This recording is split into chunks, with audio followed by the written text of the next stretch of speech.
the economy. They were so proud of it that they put it on the dollar bill. Wow, I never seen that. That is great. And ironically, we're arguing and debating about Harriet Tubman being on the $20 bill. And so, and while this was going on during the Civil War, the world was watching because they were dependent upon cotton. And it's just a crazy situation that even after the Civil War and freedom came sharecropping and tenant farming, a system that actually ended up producing more cotton than the system before it. And Black people really amounted to be just breathing machines and nothing more. Additionally, to this day, we're still consumed by capitalism. Right now, we have the privatization of our schools and the privatization of prisons. And so corporations are making a profit off of our people even today. Another thing I want to talk about, another reason is deprivation and exploitation. So if you look here, this is a map of Baltimore. And so we're looking at here, if you look here, this is an example of redlining. And so what redlining is state-sponsored segregation. And so the red areas were considered hazardous to move into, and the green areas were a good investment, according to the government. And so, if you were in a red area, then you wouldn't get the resources, you wouldn't get the loans, you wouldn't have access. But in the other areas, in the blue areas, white people were given special privileges. They were given loans. They were given, and they were given different privileges as far as being able to move into those neighborhoods where Black people were barred from entering. And to this day, there are even still, when we think about the crash, right? When the market crash, the crisis, right? When the houses, well, no. The 2018, the 2020, 2008, the recession. Thank you. And you know, the people actually blame Black people for buying these homes that they couldn't really afford. But what they don't often acknowledge is that there were predatory loans that were marketed, and Black people were targeted for those loans, and that even the laws, the anti-predatory state laws that were set into place were repealed in 2004. And that's when people started purchasing homes that with these risky loans that really ended up profiting the banks. Exactly. And so the next one I want to talk about is white affirmative action. And so we often think about affirmative action as a Black thing. But if we look at the history of our nation, it's nothing but white affirmative action, left and right.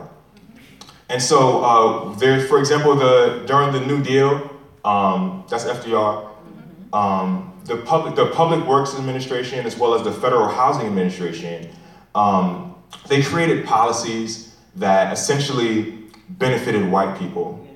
So white people were encouraged to move into suburbs, houses were built for people to move into the suburbs, and loans were given to them, specifically to them.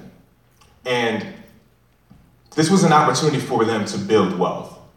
And because black people were excluded from those opportunities, they weren't able to build the same wealth that white families were. Furthermore, it was actually illegal to sell the house to a Black person. So you got these privileges, but you could not share them, you couldn't sell, because they felt that somehow it would decrease the value of the properties, which was not actually founded in any data at all. So I mean, if you're looking at all this, right, it can be kind of heavy, but there is hope. There are solutions that we can strive for. We've come a long way. We've still got a long way to go, but there's definitely things that we can do to make progress, to continue moving forward. So one of the solutions that I've heard about is reform to policy. And so if we actually are able to acknowledge the fact that the government was influential in segregation, then they have a constitutional obligation to undo it. If it falls on the black people, if black people decided they wanted to move here and white people decided they wanted to move there and they were just happy and content to be in their own separate communities, then that's one thing. But the government is, in a sense, is responsible for the situation that we're currently in. And so there is a constitutional right. It's against the Constitution, right? Because everyone should be treated equally. So there are reform that could possibly happen around the segregation that is still present today. It's present in our communities, it's present in our schools, it's still present. And actually the segregation of schools is about as high as it's been since the 70s. Collaboration. So collaboration, black people can collaborate a little bit more. Like we can have a greater push towards supporting black businesses, using the institutions that are already present, the black church, black businesses, black banks, right? Collaboration. College. So income is an important factor. It's not the only factor, but income is a factor. And so although there are disparities in income, even with the same amount of education, there are things that can be done, such as choosing professions that will help benefit the black community, choosing professions that are going to be wealth creators for yourself and your family. STEM is a good area to enter: science, technology, engineering, and mathematics. We need black people in our community that are thinking about finances. So those are things to think about as far as going to school, as well as home ownership. So one of the biggest indicators of wealth creation is home ownership. So if we can work towards a greater level, a greater percentage parity with home ownership, that can do a great deal as far as being able to pass on wealth to the next generation.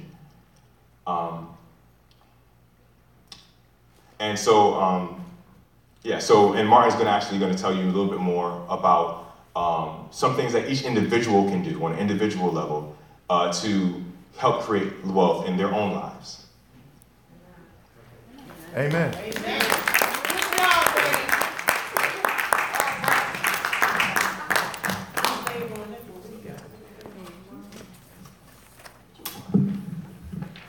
Good evening, ladies and gentlemen. How y'all doing? Good. Thank you all for having me. Pastor Gray, I appreciate it. Oh, this man, is thank you for awesome coming. opportunity, and I really appreciate you having me.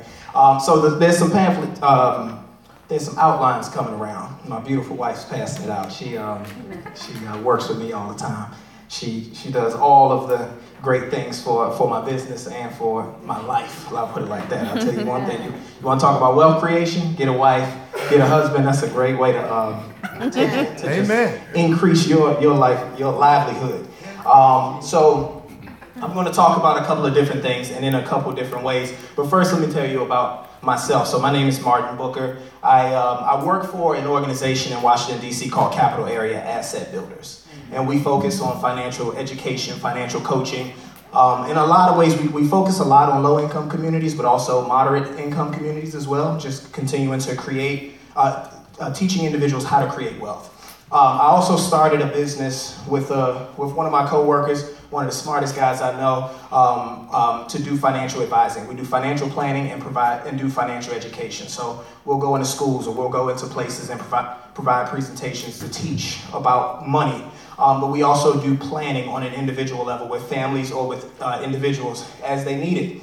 When we were thinking, we were together, we were working, we were trying to figure out what are we going to name our business? And we said, what's the most creative thing we could think of? His name was Brian Stone. My name is Martin Booker. We said Booker and Stone Financial. That's about as creative as we could get with making a name. But honestly, creativity was not why we named our business that. The reason we named our business that is because we wanted our last names on the business, because that creates legacy and that's something that you can pass down. So we wanted to make sure that what we had can always go further than us. We can pass it to our children. We can have it throughout this community. When you think of Rockefellers and when you think of some of these bigger names and conglomerates, they put their last name on things. They want it to mean something, and we have to do the same. So that's why we named it Booker and Stone, and it was just that simple. It was just our last names, and we wanted to make sure that we took that forward.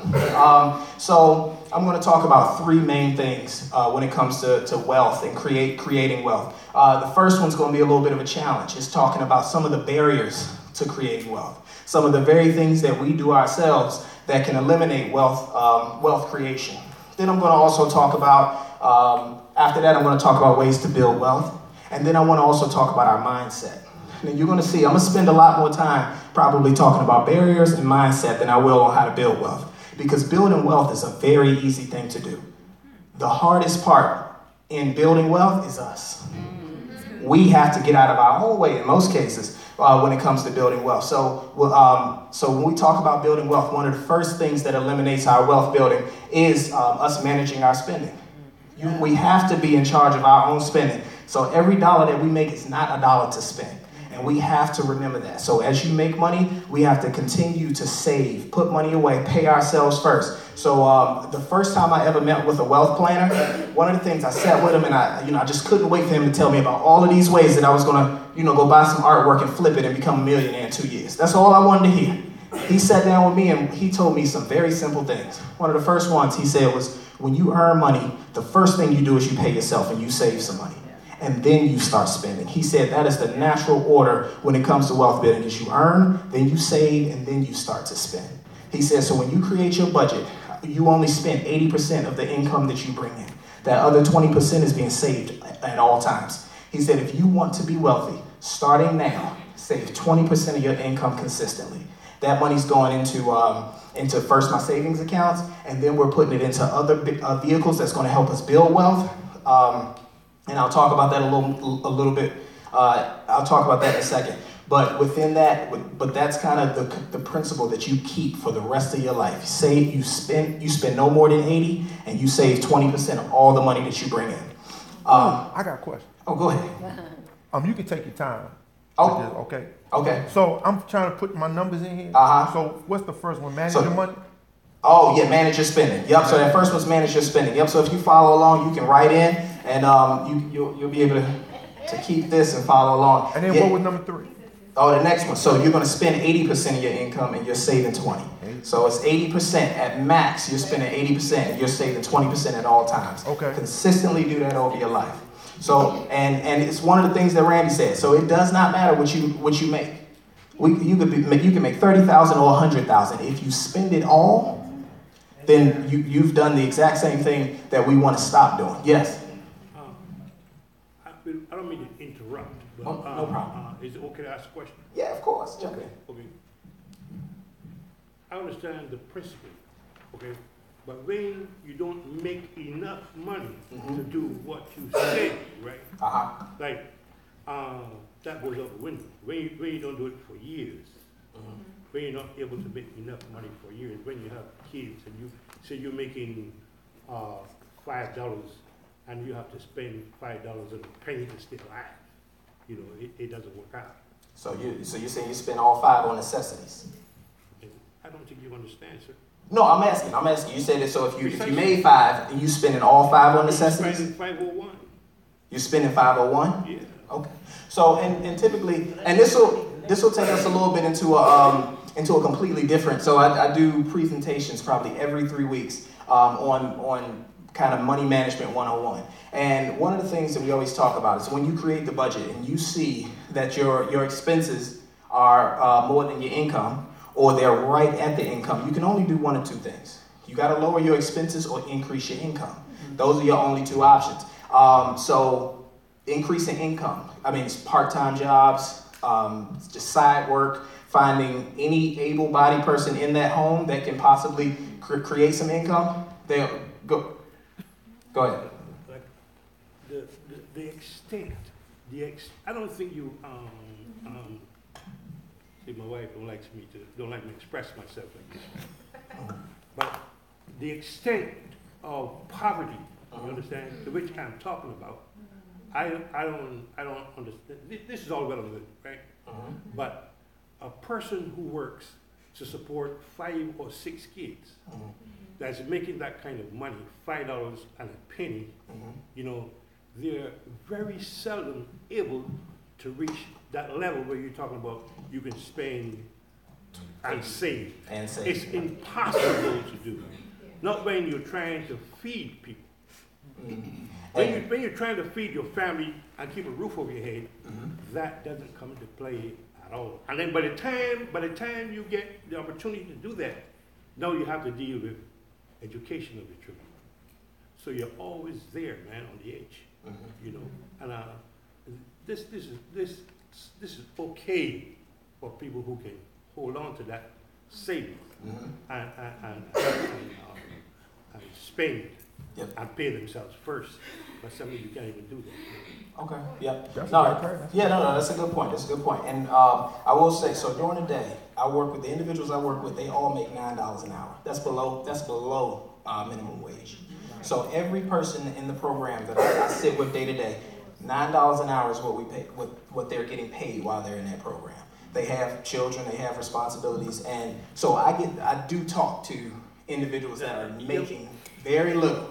And in order to make that work, it really does become a process of figuring out, you know, what are my priorities? What are the things that have to be paid right now?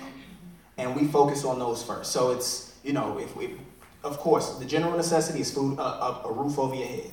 You have to have a roof over your head. So we'll start there, and then we walk through every other step that we can take until we figure out how we can cover everything that they have to pay for. And then we honestly, we look around at every person around. So I know you're saying kids. So I'm guessing everyone is under, 15? That's the age to get a work permit in this area? Yeah. You know, I mean, literally to the point where they cannot work at all. So if you have a child that's able to work and go to school, at that point, then you may have to put up, you know, they may have to take on a job to contribute to the family as well. But we'll talk more about it. Let's talk more about it offline, because I'm sorry, like I said, I didn't mean to interrupt. Man. Yeah, no, you're perfectly fine. I can help myself. And once we finish, there will be time. Randy's coming up here as well, so we'll answer some questions and do a little bit of a Q&A.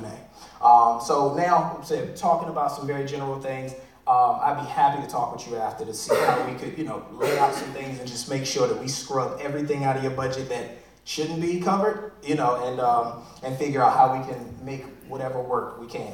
So right now, general principles, these are general because it's a big audience. So 80-20, that's kind of where you want to stand. One of the second things that you definitely want to do is you want to part with debt. So consumer debt cannot be. So parting with debt is that's the first one, and then consumer debt. This cannot be a part of the equation. It cannot be a part of your lifestyle. So we know in Proverbs, they tell us right in Proverbs, the rich rule over the poor, and the borrower is slave to the lender. Nowadays, we can easily sign up for slavery.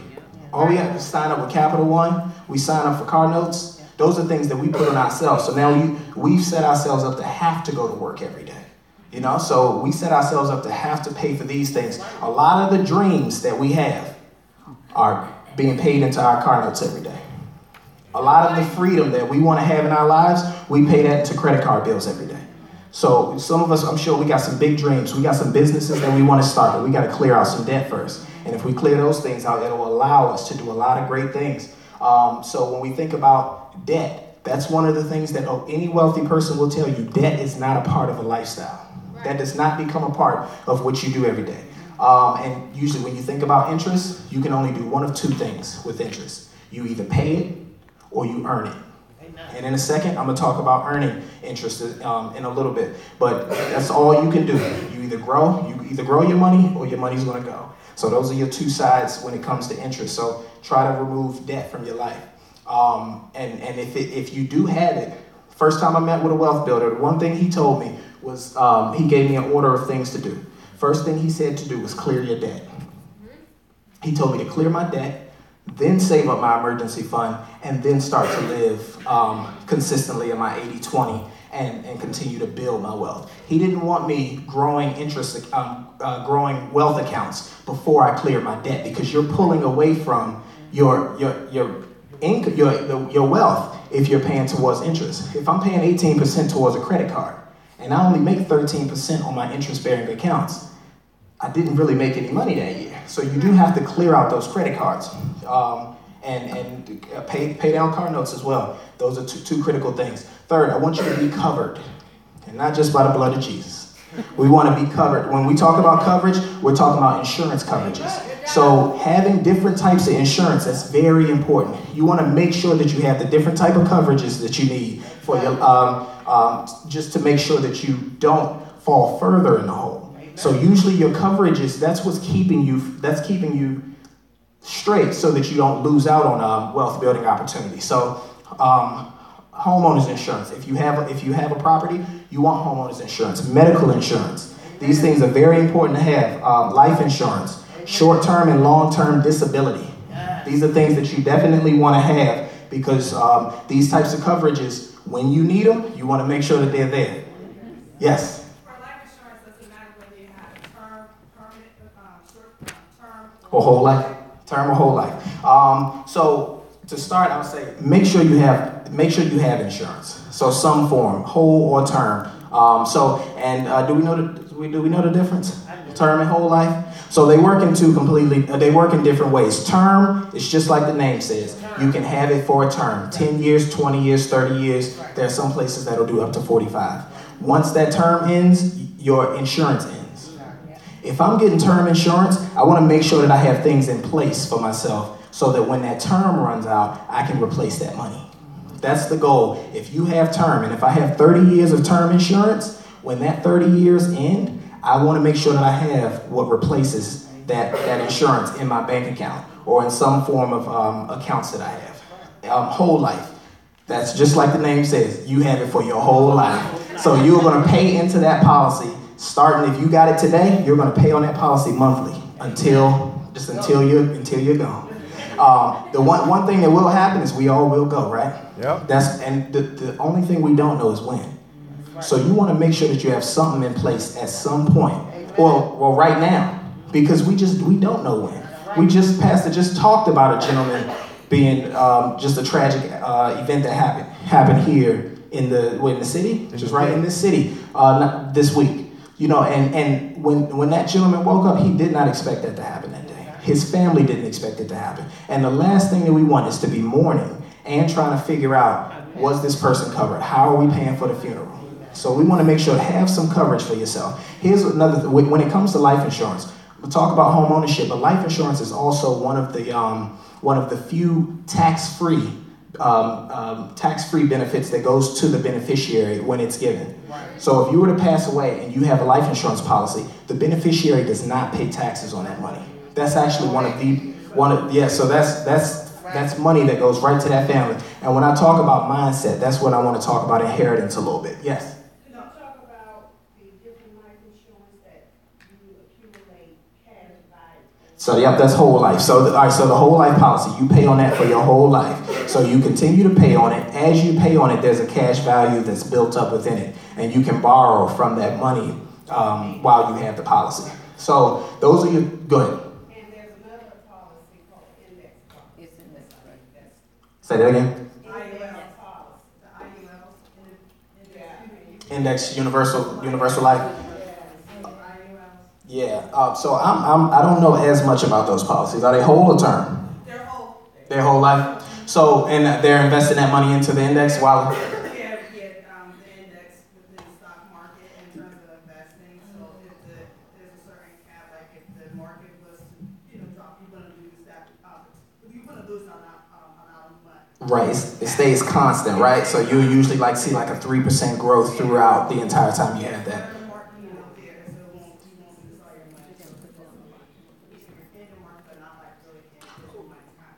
Right, right. All right, yep. So yeah, and so you're building up your cash value and your money's being invested, so you're seeing a little bit of growth on it. So yeah, so just life insurance in general. I try not to get there's a lot of debates about which one to have. Whole life, term. I'll tell you this, term is significantly cheaper than whole life.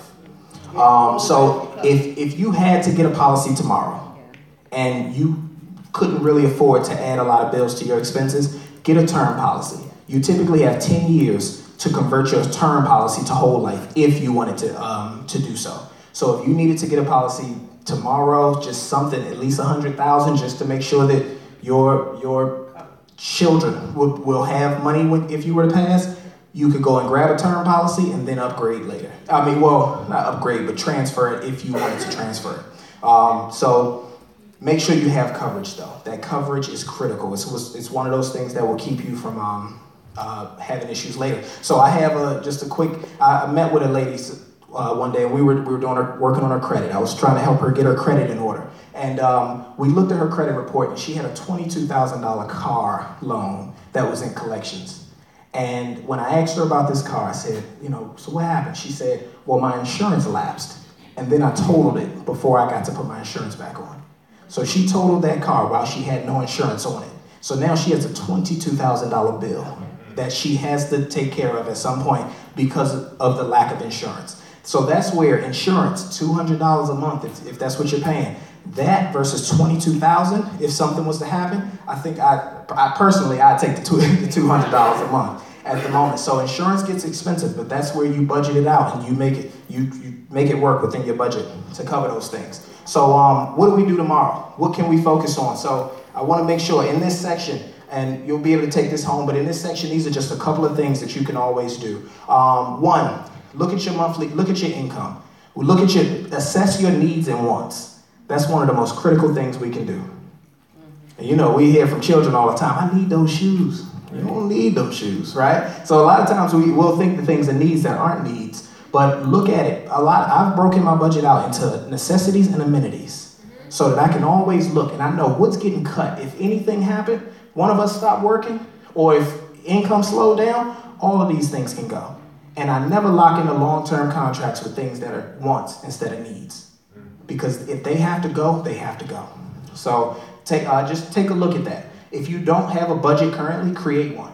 Your budget will open your eyes. It'll show you a whole lot about how much you're spending. There's nothing better than knowing exactly how much goes out every month and how much is coming in every month.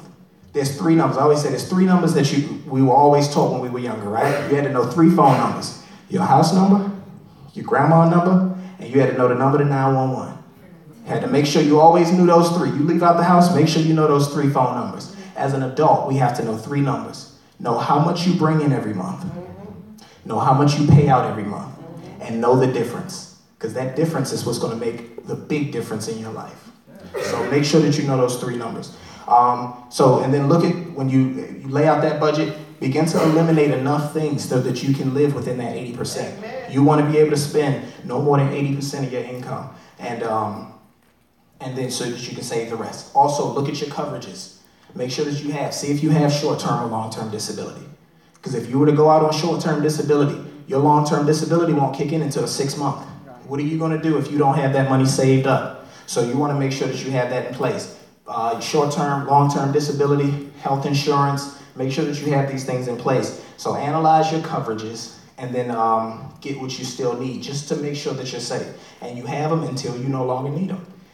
So make sure that you have those in place.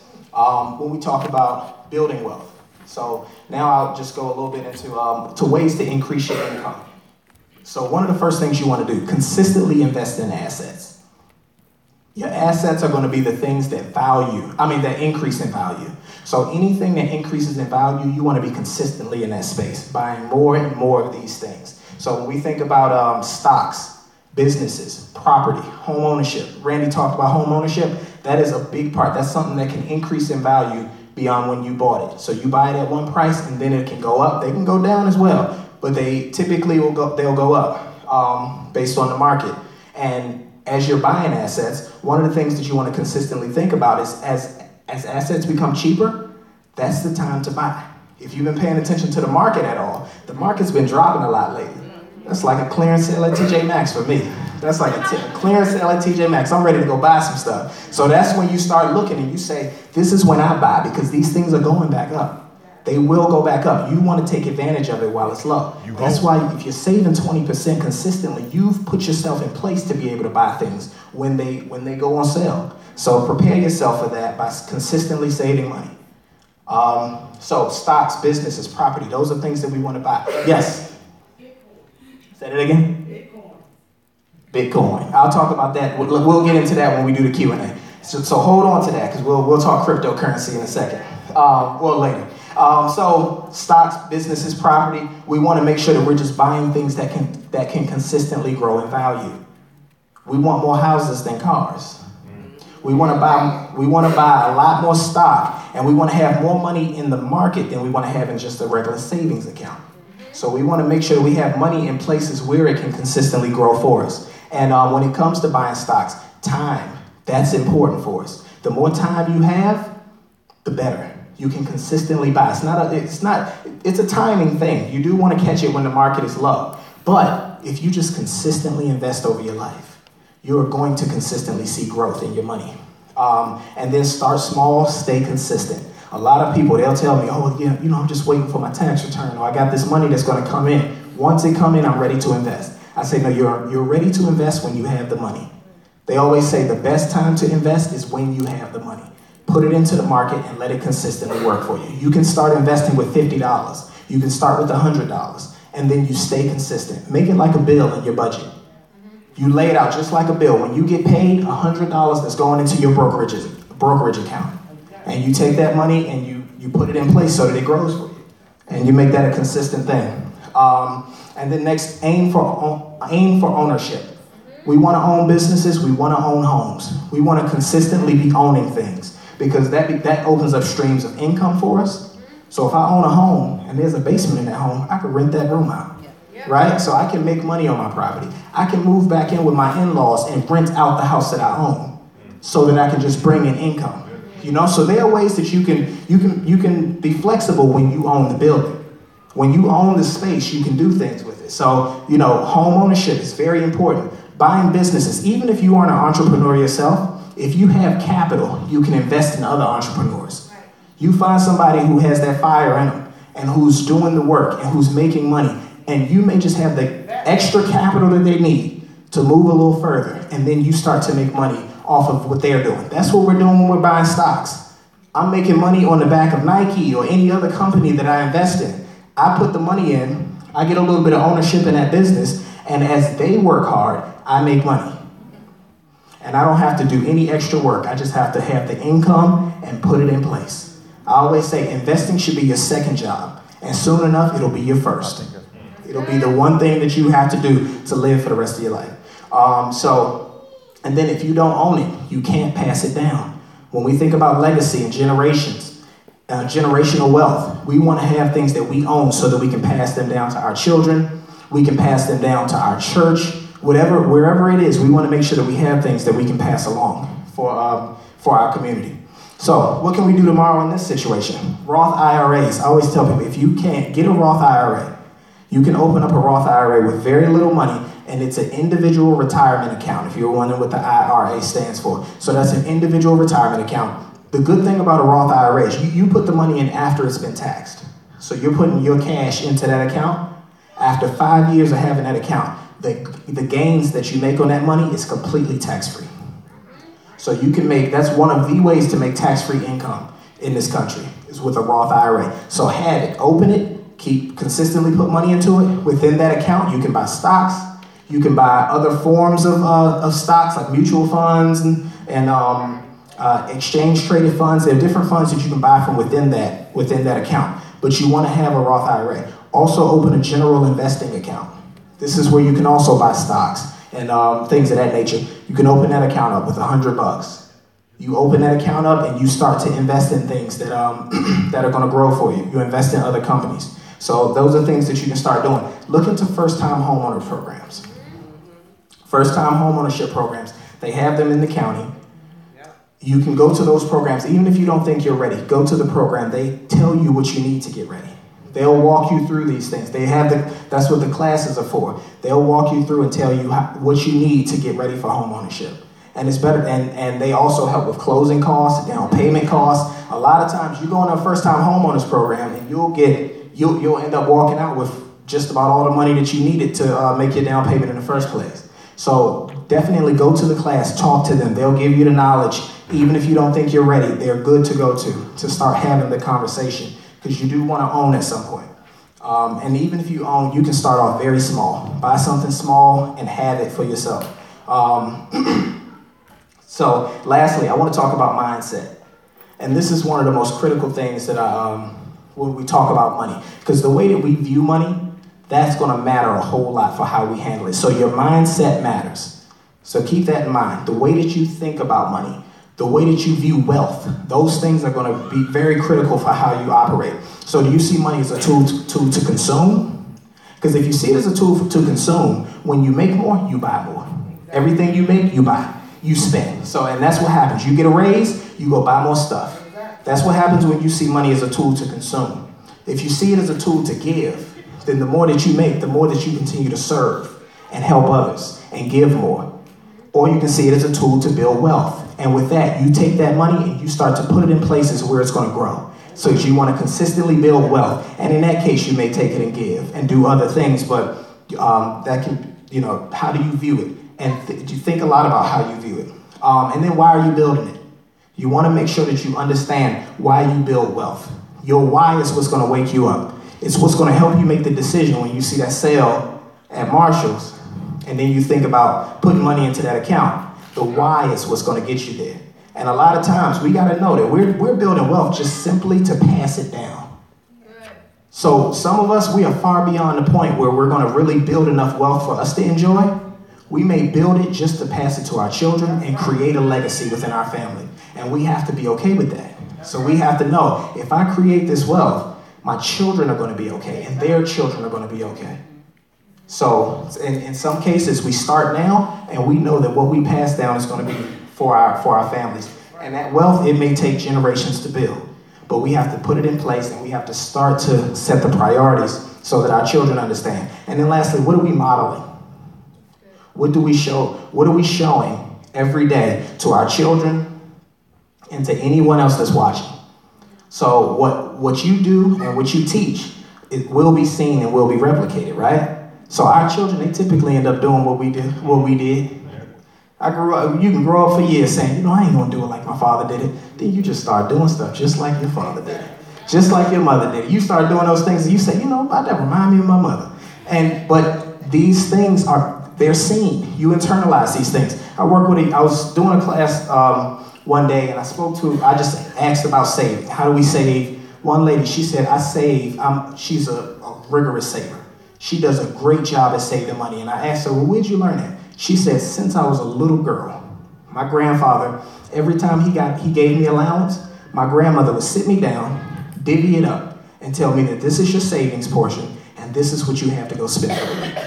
And she said, we've been doing that since I was a child. So she said, I can't tell you why, beyond that's what I've seen. And that's what I've always done. It's ingrained in her to save. And that's because it's something that she's seen since she was a child. So when it comes to children, I encourage you all, make sure that you're having the conversations. Talk about tithing. Talk about saving. And because these are things that if you value it, your child will value it too.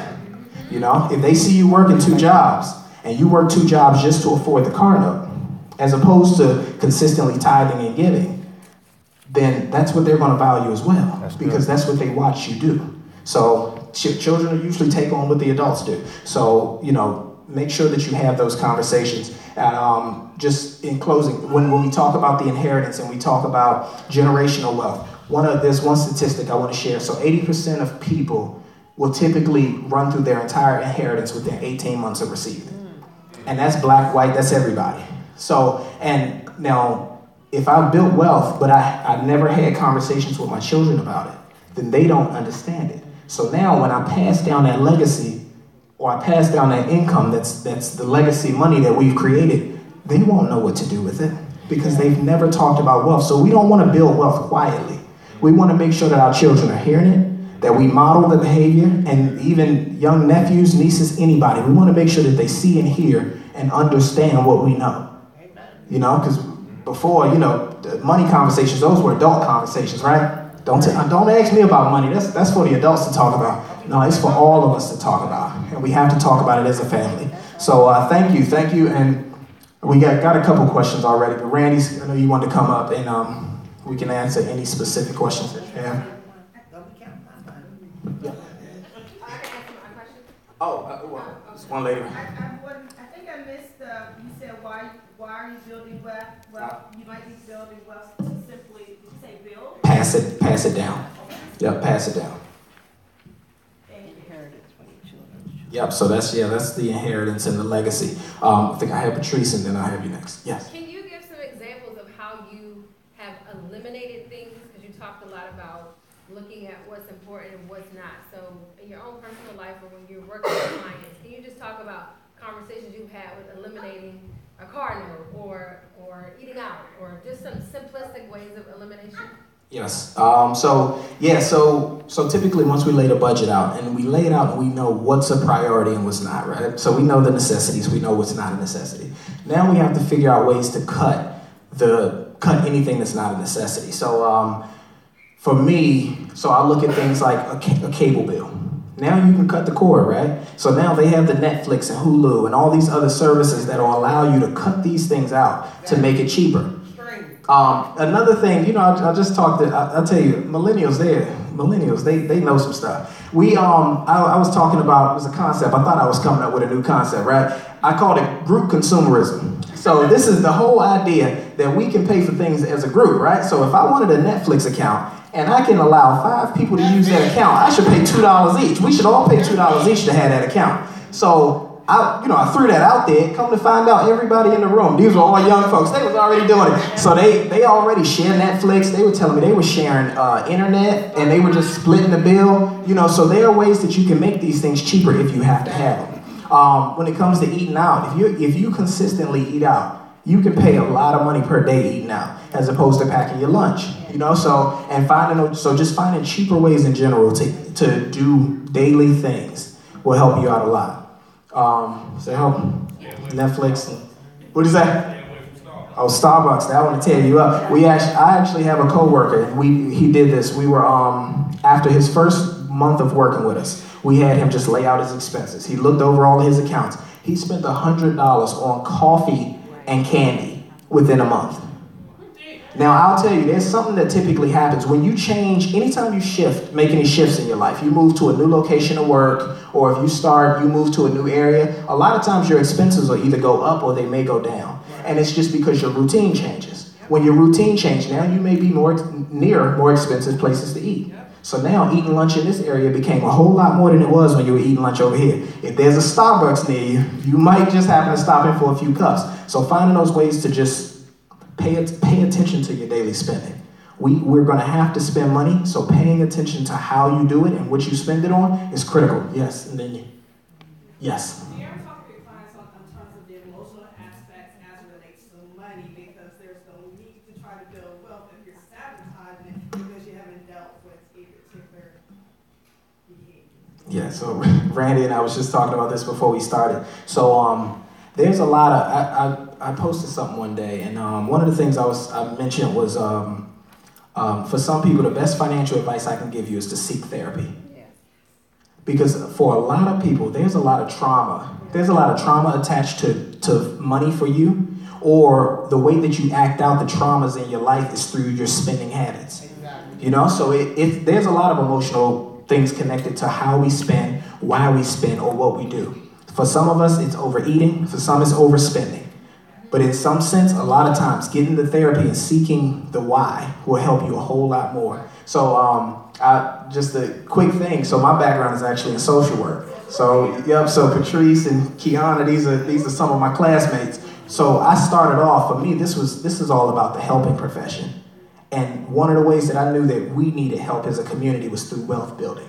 and through financial empowerment. So that's what brought me into this space. So yes, the emotional piece, for a lot of us, we do have to figure out and address the emotional wounds within us. And a lot of times that's going to help us to control better. Because, I mean, if you think about, insecurities or depression, those things play out in different ways. If you are easily manipulated by other people, you will spend money because of it. So you want to, I met a young lady who was a lawyer making over $100,000. She got into an abusive relationship and allowed and at that point, her money was depleted to zero because of that relationship. So in those cases, some of these things, even the best savers in the world, if you end up in the wrong position, some traumatic things can happen and it'll affect your money. Did you have a question? Yeah. Yes. How about business startups? They have websites now where they have new business startups where they ask for a minimum of $250 to $900. They give you the IPO, they give you all the history on it. It may have already made $3 million. What do you think? And are you saying to invest your money into those? What website is it? Do you know? Or it's like startup. And so now, so here's one thing about when it comes to starting businesses. Typically, that's one of the more volatile times to get involved with a business, right? So if a company is just getting started, one of the good things about a company just getting started is that you can get in at a very low price, right? So you can start investing in a company when they're just getting started. So my business is a new business. If we boom within a year, if you invested now, you could probably get in at a very low rate as opposed to getting in when we do boom, right? But there's also a chance of us not booming, right? So there's that chance that company could fall flat. So I always just say, you got to go in with caution, and you just have to know how much of your money you're able to put within that space and invest in that space just in case it doesn't go well. And that's a big part of the planning process too, is how much of my money can be at risk and be in a more volatile space versus how much do I need to be pretty safe. So I hope that helped you. Yes? Multi-level marketing opportunities, are they typically good or bad, or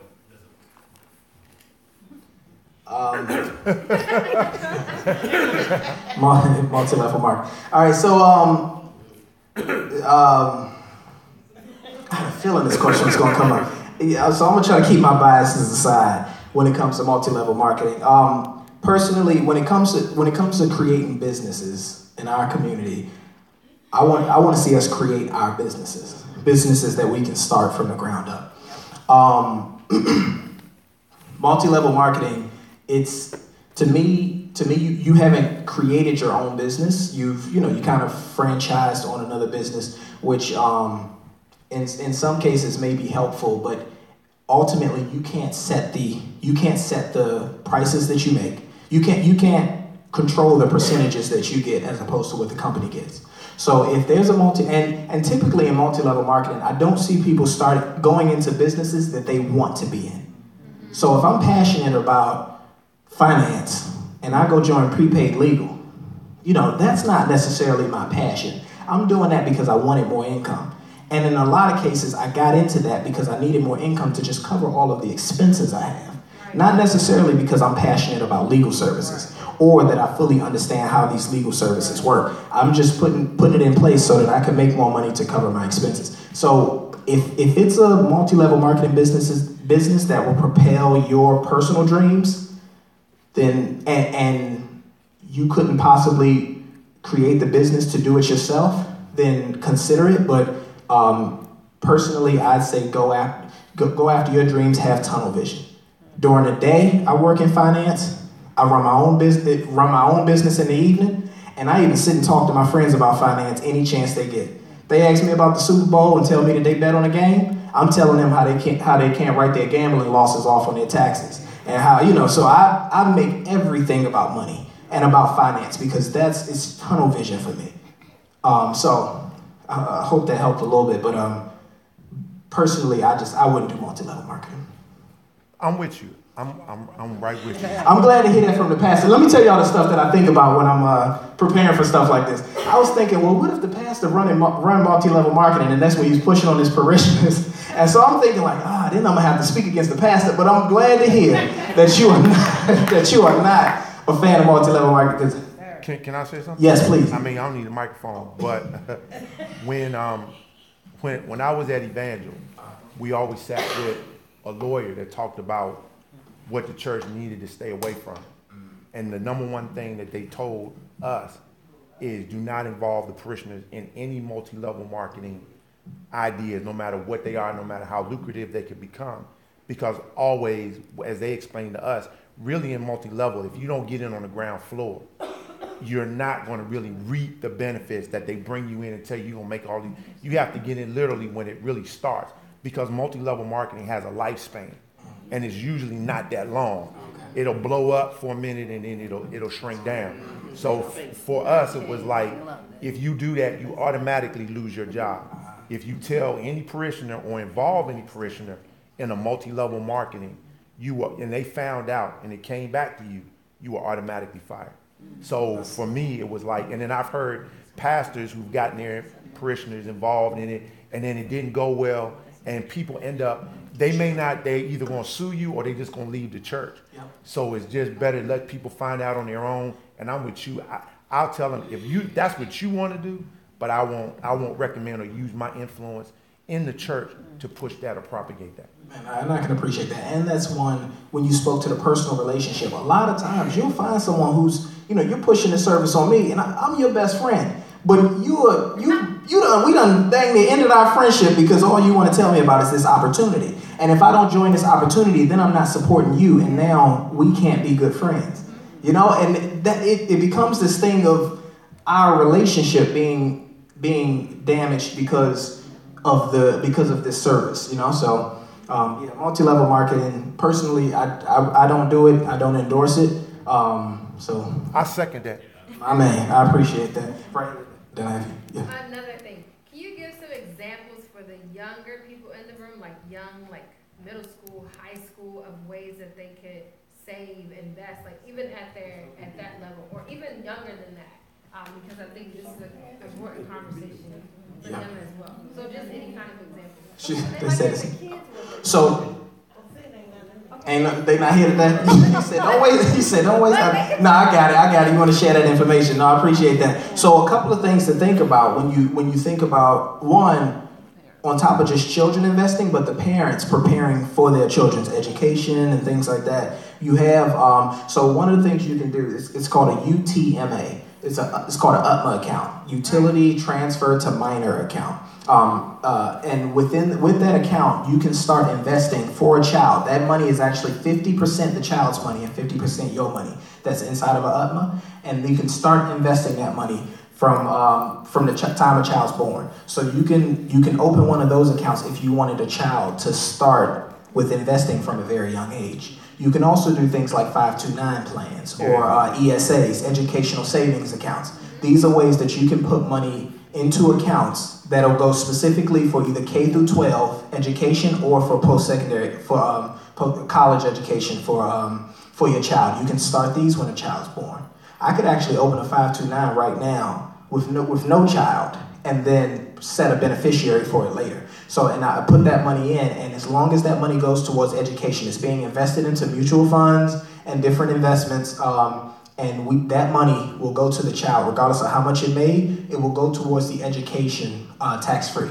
So that's one way to start building for a child. So when Randy talked about the debt, those college debt numbers, or how much debt we take on versus a white family, they're starting 529s and ESAs from the time that a child's young. They don't have to take out as many student loans. Right.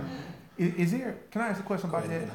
Is there a universal savings plan for college? Because I know Maryland has an 829, Virginia has 529. Yes. But is there just one universally? Because what if your kid doesn't qualify for that or has to go out of state and you put all that money in an in-state one? Right. Can you get it out, or how does it work? So the money can go to schools in other states. So you can open them in the state where you reside. You can actually open a 529 or an ESA in any state.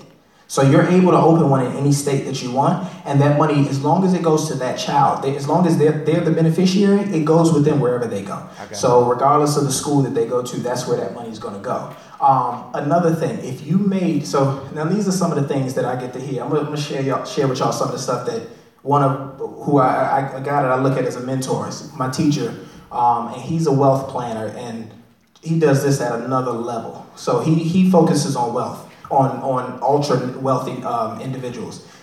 He doesn't qualify to put money into a 529 or ESA because he makes too much money. So there's income limitations on these things. So what he does is he gives the money to his mother, and his mother funds his children's 529 because he has the money. So there are ways, there are things that you start doing when the money's it grows that much to make sure that it's covered. Here's another thing that he does, because he can't technically fund a Roth IRA. He funds his mother's Roth IRA, and he's the beneficiary. So he makes sure that his money is constantly coming back to him tax-free, and you start to do those things. So when the money gets to that place, you want to start doing some of these things just to make sure, and these are completely legal things to do.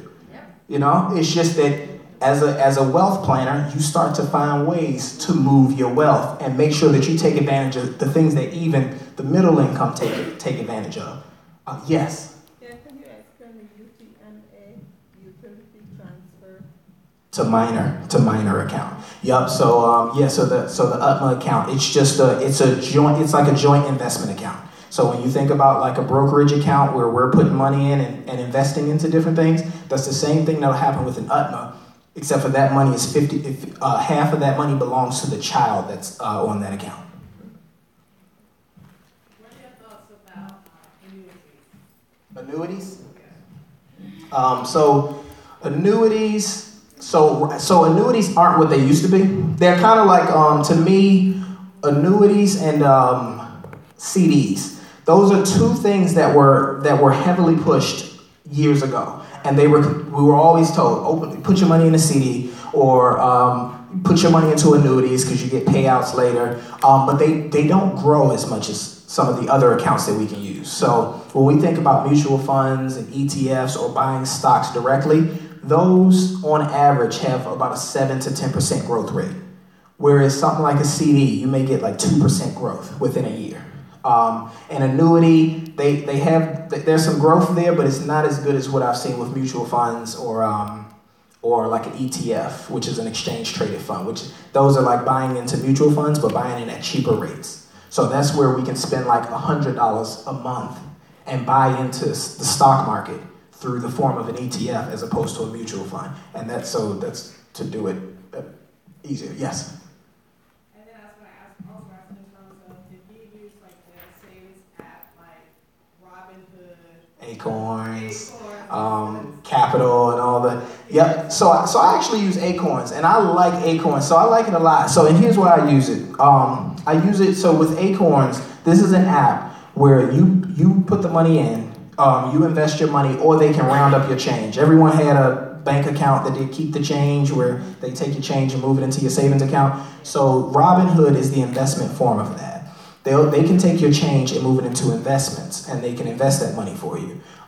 You can also add some of your own money to it as well. So I think I do maybe $20 a week or $25 a week, and just let it go into my Acorns account. And I let them round up my change. And I look up, and 3-4 months later, you see a decent amount. You're like, oh, I done grew some money. I made a little bit of money. The return isn't as large, because you got to remember, when we invest money, the amount you put in, that's the amount that's going to grow. So if I have 500 in, and I made 10% on that money, I made 10% on 500. If I had 5,000 in, and I made 10%, I made 10% on 5,000, which is going to be a little more money. So the more that you can put in, the more it grows. So with an Acorns account, it's a good savings tool. It's not, I don't use it as a personal investment tool. So, but it is really good for just saving a little at a time and just watching your money consistently grow. But when you think about a wealth building strategy, you're thinking very long term.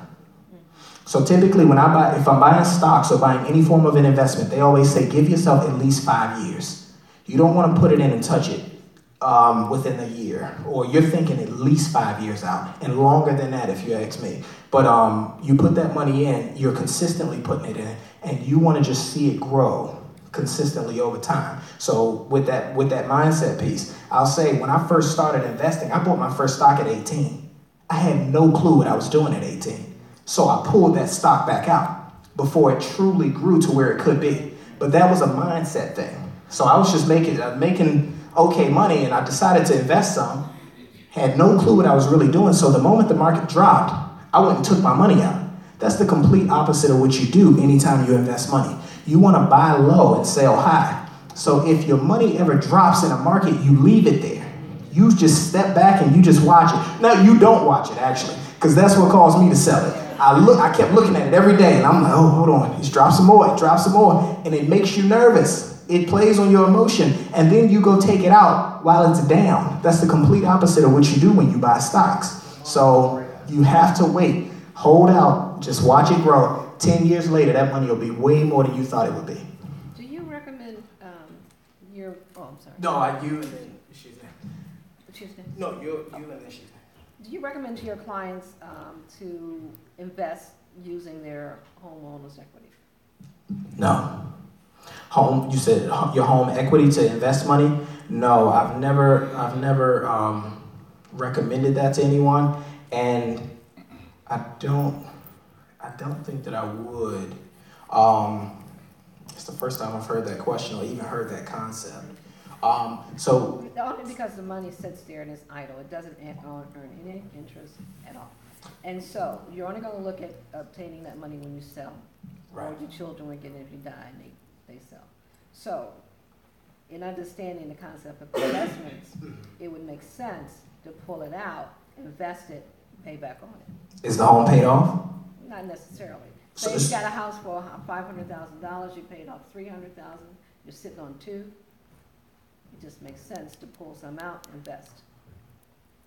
But and pay it back with the investment gains. So I wouldn't use debt to earn income.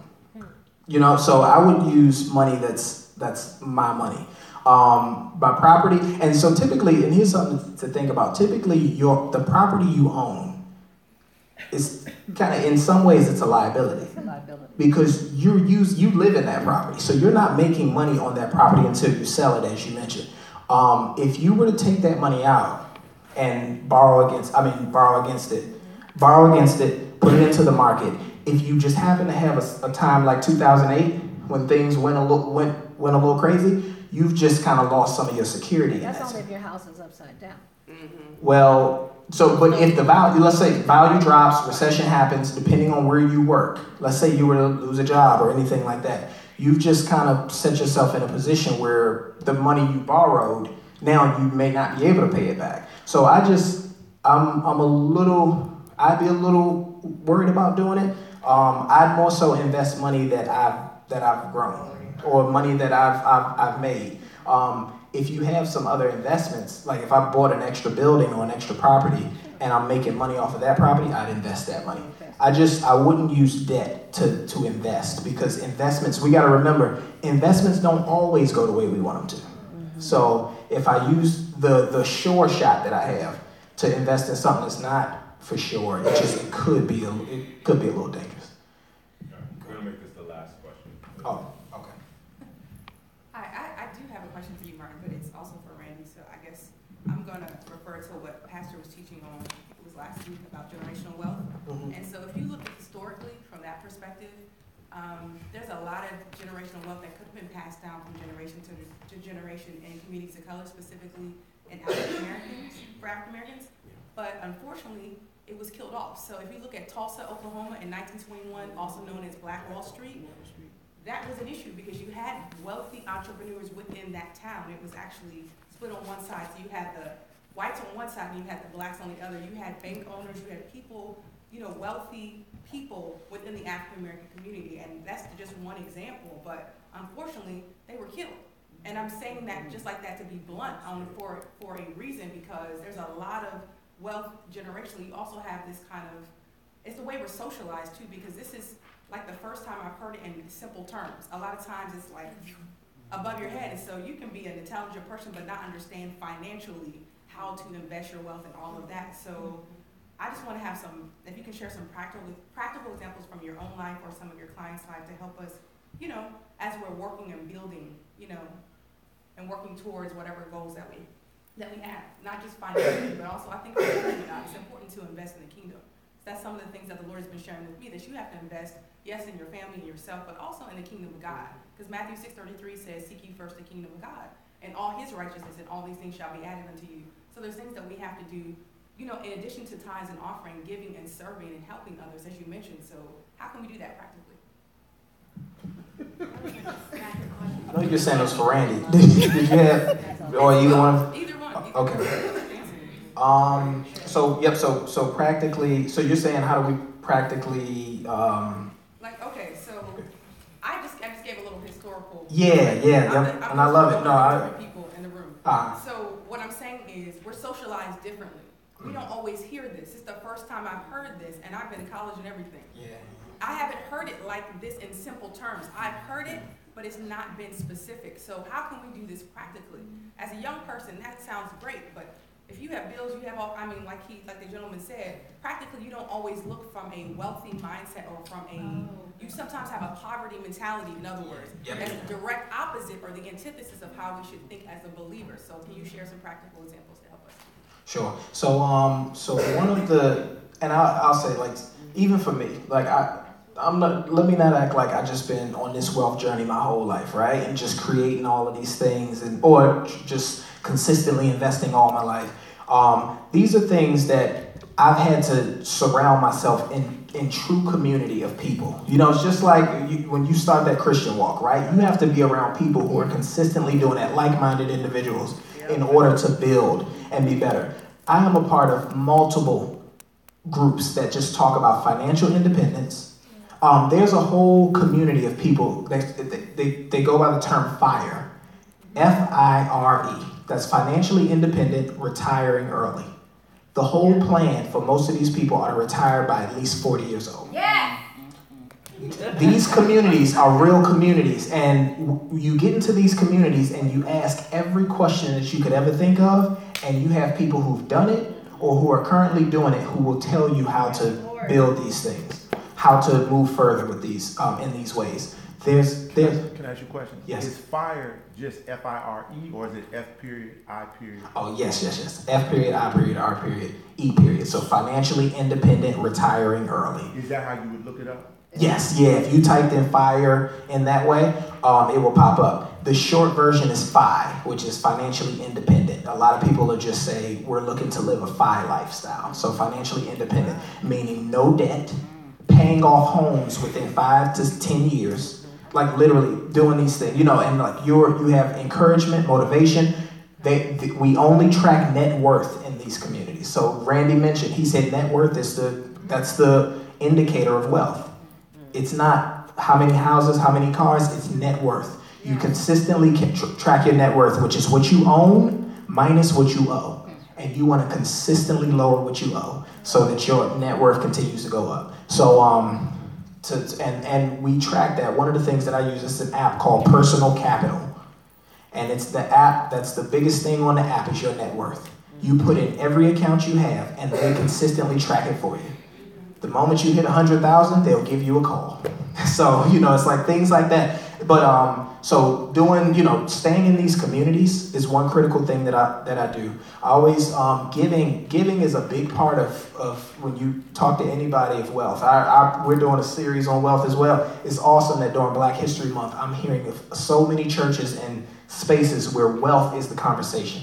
We want to talk about money. And one of the things that my pastor just mentioned last week, he said one of the 3 things that always happen is wealthy people, they pay God, pay themselves, and then they pay their bills. Yep. So you're consistently making sure that the giving is a part of what you do. But those are two things that I consistently do. But then also just consistently watching our spending, having those conversations between my wife and I. We don't both work in this industry, right? So we're not both sitting around thinking about money all day.